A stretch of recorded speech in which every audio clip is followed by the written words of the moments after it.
Hi friends, എല്ലാവർക്കും enjoy life മീഡിയയുടെ പുതിയൊരു വീഡിയോയിലേക്ക് സ്വാഗതം. ഇന്ന് നമ്മൾ ഒരു പാലക്കാടൻ സ്പെഷ്യൽ മുട്ടക്കറിയാണ് തയ്യാറാക്കുന്നത് കേട്ടോ. പാലക്കാടുകാരുടെ തനി ഒറിജിനൽ സ്പെഷ്യൽ മുട്ടക്കറിയാണ്. എല്ലാവർക്കും തീർച്ചയായിട്ടും ഇഷ്ടപ്പെടും കേട്ടോ. അതേ ഒരു റെസിപ്പി, അവരെ ഫോളോ ചെയ്യുന്ന അതേ റെസിപ്പി തന്നെയാണ് നമ്മളിന്ന് ചെയ്യുന്നത്. ഒരു പ്രത്യേക മസാലക്കൂട്ടാണ് അവരുടെ ഏറ്റവും വലിയ സ്പെഷ്യാലിറ്റി. അപ്പോൾ എല്ലാവരും വീഡിയോ മറക്കാതെ സ്കിപ്പ് ചെയ്യാതെ ഫുൾ കാണണം. നമുക്ക് വീഡിയോയിലേക്ക് പോകാം.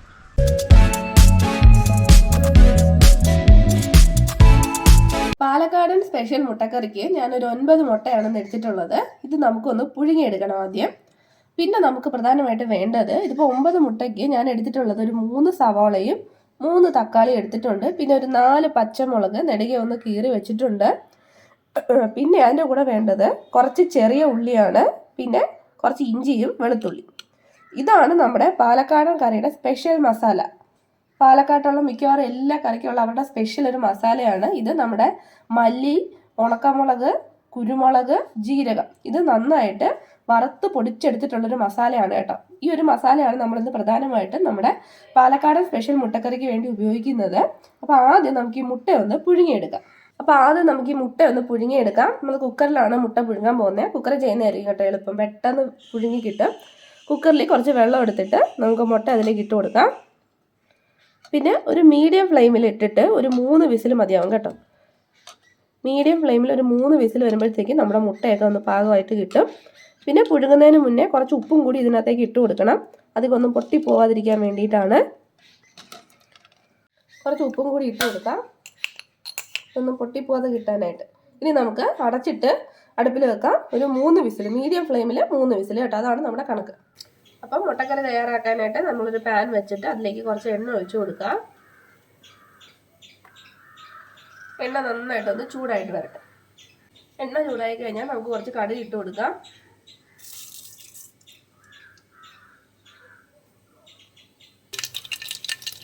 കടുക് പൊട്ടിയിട്ടുണ്ട്. ഇനി നമുക്കതിലേക്ക് ഇഞ്ചി വെളുത്തുള്ളിയും ചേർത്ത് കൊടുക്കാം. അത് ചേർത്തിട്ട് ഒന്ന് വഴറ്റി കൊടുക്കാം. ആ ഒരു പച്ച കുത്തലൊക്കെ മാറിയിട്ട് ഒന്ന് മൂത്ത് വരട്ടെ.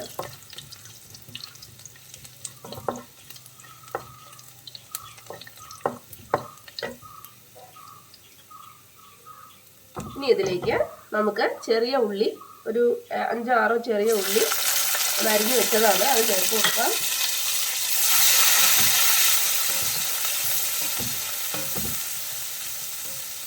ചെറിയ ഉള്ളിയും ചേർത്തൊന്ന് വഴറ്റിയതിന് ശേഷം ഇനി നമുക്ക് പച്ചമുളക് ഇട്ട് കൊടുക്കാം.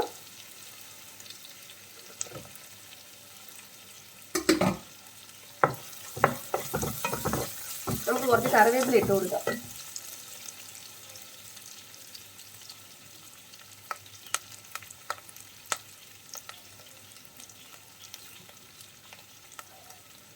ഇതെല്ലാം കൂടി ഒന്ന് നന്നായിട്ട് വഴറ്റിയെടുക്കാം. ഇനി ഇതിലേക്ക് നമ്മൾ അരിഞ്ഞു വെച്ചിട്ടുള്ള സവാള ചേർത്ത് കൊടുക്കാം.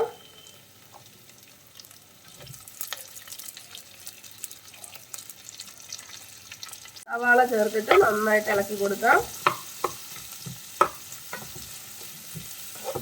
സവാള ഒന്ന് വഴറ്റിയെടുക്കാം.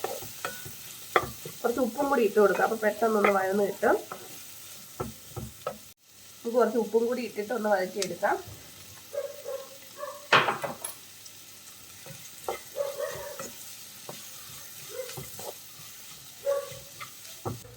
സവാള വഴണ്ട് കഴിഞ്ഞാൽ നമുക്ക് തക്കാളി ഇട്ട് കൊടുക്കാം. ഈ ഒരു രീതി വഴണ്ടാൽ മതി, ഒരുപാട് അങ്ങ് ഗോൾഡൻ ഒന്നും ആവണ്ട. തക്കാളി ചേർത്ത് കൊടുക്കാം. ഈ തക്കാളി നന്നായിട്ടൊന്ന് ഉടഞ്ഞു വരണം.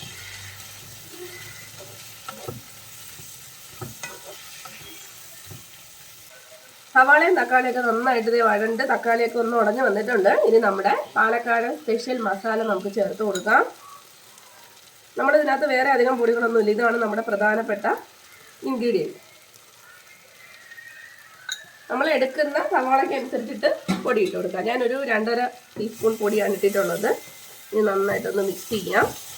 ഇത് വറുത്ത് പൊടിച്ചതാണ് കേട്ടോ, അതുകൊണ്ട് ഒരുപാട് അങ്ങ് കിടന്നങ്ങ് മൂക്കൊന്നും വേണ്ട.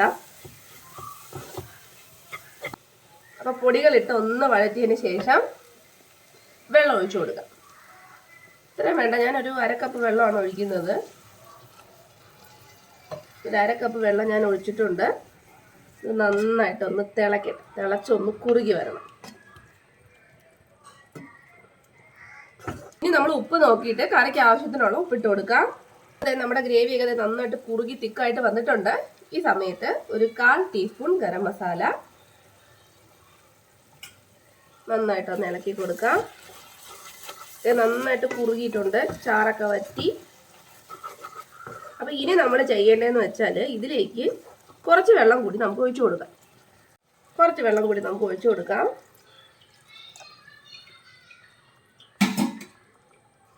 ഇതൊന്ന് തിളച്ച് വന്നു കഴിഞ്ഞാൽ നമുക്കിനി ഇതിലേക്ക് പുഴുങ്ങി വെച്ചിട്ടുള്ള മുട്ട ചേർത്ത് കൊടുക്കാം.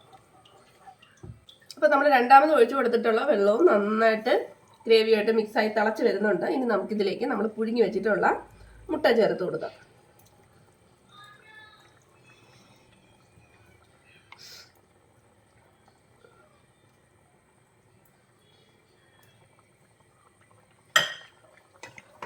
മുട്ട ചേർത്തിട്ട് കുറച്ച് നേരം ആ മുട്ടയും ഗ്രേവിയൊക്കെ അതിനകത്ത് കിടന്ന് നന്നായിട്ടൊന്ന് തിളക്കട്ടെ, മസാലയൊക്കെ അതിനകത്തൊന്ന് പിടിക്കട്ടെ.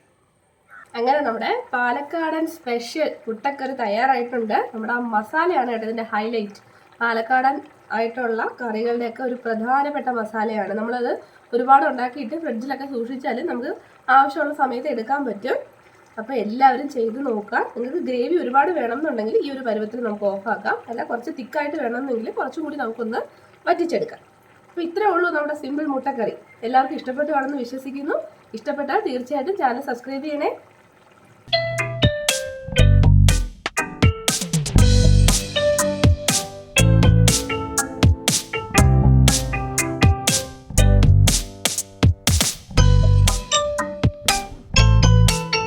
അപ്പോൾ നമ്മുടെ സ്പെഷ്യൽ പാലക്കാടൻ മുട്ടക്കറി കണ്ടല്ലോ, എല്ലാവർക്കും ഇഷ്ടമായിട്ടുണ്ടെന്ന് വിശ്വസിക്കുന്നു. ഇഷ്ടമായാൽ ചാനൽ സബ്സ്ക്രൈബ് ചെയ്യാൻ മറക്കരുത്.